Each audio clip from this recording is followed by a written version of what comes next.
यो डुम्बा लेक हो। यो मुस्ताङ जिल्लामा पर्छ। सदरमुकाम जुमसोमदेखि 5.5 किलोमिटर दक्षिण पूर्वमा सम्ले नदीको किनारमा अवस्थित छ।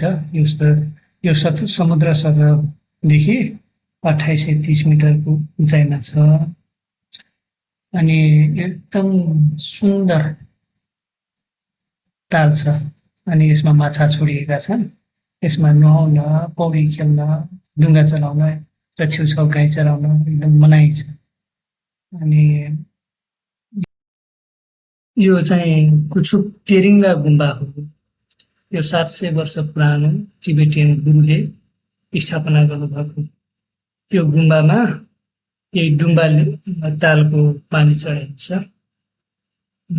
डुम्बा लेकसम्म आउनलाई मोटर बाटो हिँडेर पनि आउन सकिन्छ। मार्फादेखि पनि हिँडेर आउन सकिन्छ।